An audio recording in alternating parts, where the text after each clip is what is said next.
Hello everyone! This is Michal from Should You Play? And this is Caleb from Should You Play? And this is our weekly reviews of free games from Epic. But this is a game that's free immediately. There is no warning. It's another surprise AAA game for free! AAA game, yeah! And this time it's a big one. It is a big one. It's nothing smaller than Nioh Complete Edition. Everything! Not everything. It's Nioh 1 with 3 DLCs. All the DLCs? All the That's DLCs. What I mean, yeah. Yeah, 3 of them. And each of them adds actually areas of the map. Yes. So you get 3 expansions to the playable area. It's not just like an extra piece of you armor. get the Doku, Osaka, and other parts. Yeah. But what is this game? This game is, everybody says it, so I'm gonna say it too. It's Souls-like, so it's very close to Dark Souls. It feels a lot like Dark Souls. Yeah, in the core. But there are big differences as well.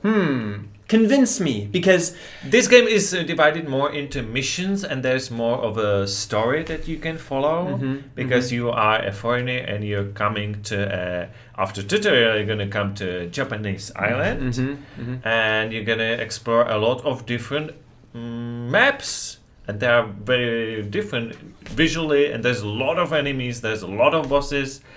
But it's different in Souls because not only because it's in evidently a Japanese theme, but you have these stances. Even though in Dark Souls you have these stances as well. You have like 4 stances, but you have something that is called like a Yokai, like the spirit in yourself, and there's more of a fantasy element to it too. And you have this. You can choose up to 3 spirits. What was it? Wolf, some kind of dolphin and a bird. Yeah. And they will accompany you through the whole game, and you're going to improve yourself and them, and you're going to have some great spells. But it's a little bit different. You're not like a magician, but you have these all different skills and lots of weapons and lots of loot. A lot more than in Dark Souls. There's a lot of loot. Everything seemed to not every barrel, but there was always something to pick up. Some of it seemed kind of repetitive or useless, but I guess because it's randomly generated. Right. So. Okay. So I haven't played that much of Dark Souls. I haven't played that much of Nioh. You've beaten all of these games. Yes. So does it seem like the type of combat in Nioh is more flexible and more adjustable? It's very much more fluent. It's faster. I mean, it depends on the weapons you're using. You can use heavy weapons as well, but it seems like it's more like katana, fast swordplay than Dark Souls. And in the soul of it, a pun. It is still a combat game. It's all about the hand-to-hand combat. And it's all about different bosses, because there's a lot of memorable bosses as well, great battles. And the big difference between the Souls game is that you actually get to the map where you can take missions. And if you want to go to the previous mission, you can, and take it on a harder level. You can gain more experiences. And other than that, it's really like Dark Souls. You have these shrines that if you touch them, you can improve your stats, but as well all the enemies will respawn, except like the big ones that you're gonna kill just once. So the question is, should you play it? Nioh?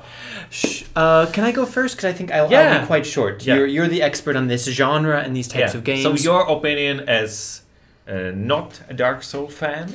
That is the thing that I need to disclose. I am not a fan of Dark Souls. I'm not a fan of extremely difficult games. So I found Nioh to be a little bit different from Dark Souls. The combat feels very similar, but it's not quite as punishing. I found the save points to be a bit more generous also, so you're not repeating things quite as much.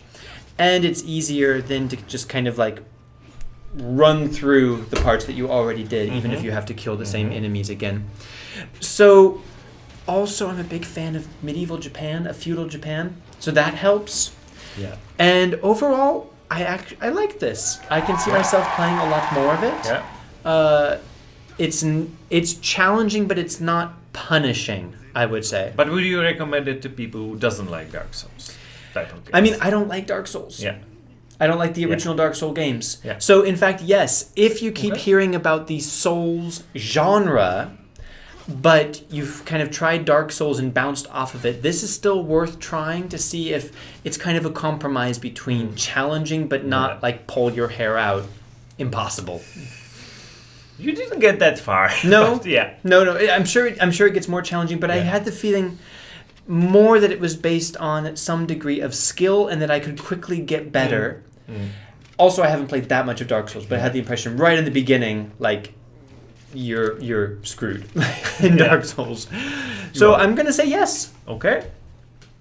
Well, me as a fan of Dark Souls, I'm not sure I can compare if it's more difficult to Nioh. Nioh could be less difficult, but I played Dark Souls before Nioh, so it might be just because my experience with Dark Souls was just, it was so much harder than if it's same hard, it's just...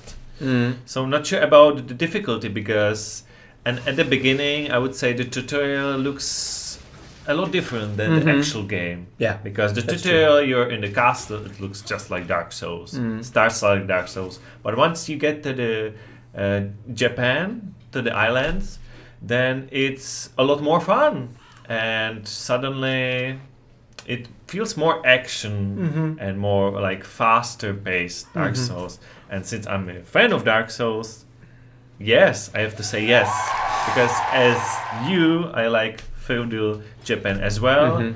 I like how many enemies are there, how different they are, and mostly they are pretty challenging. And I like the challenge very much, as much as all the different weapons. And yeah, I can only recommend it. I finished it, and I like it even more at the end. And you're gonna go really through and I thought like, I think at 50% of the game, I thought, okay, this is the end.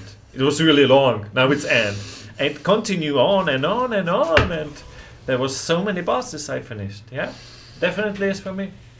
And this game is currently still $50 on Steam, and it's now free to claim and keep forever on the Epic Games Store. So even if you're not a big fan of the genre, at least it's worth claiming this. Maybe you have a friend someday who will want to play it. I mean, it's probably on sale quite often, but this is the complete edition. This is with 3 DLCs that I haven't played, so I'm gonna claim it. Right. Yeah, definitely. Let us know down in the comments how you feel about the Souls genre. What's your experience been? Tell us if you find another interesting Souls-like game, and share it. So you should definitely be subscribed to us because we cover all the free games from the Epic Games Store. And this one was a surprise. So if you don't have notifications on, you might miss it because Epic isn't giving some advance notice for these surprise AAA games. But we do. We'll let you know. And we are concentrating about Epic, but if you want to know about the games and great deals from the other platforms, Low Budget Gaming is really good for that. Yep. And of course, we could not do this without the support of our amazing members. Thank you so much. Thank you so much. Here they are. Consider becoming a member yourself. Just click join anywhere on the channel and it'll show you the perks and the different levels of membership. Yeah. And hopefully with that, we can see you in another review. And don't forget, free games every single week. Woohoo! See you in the next one. See you. Bye. Bye.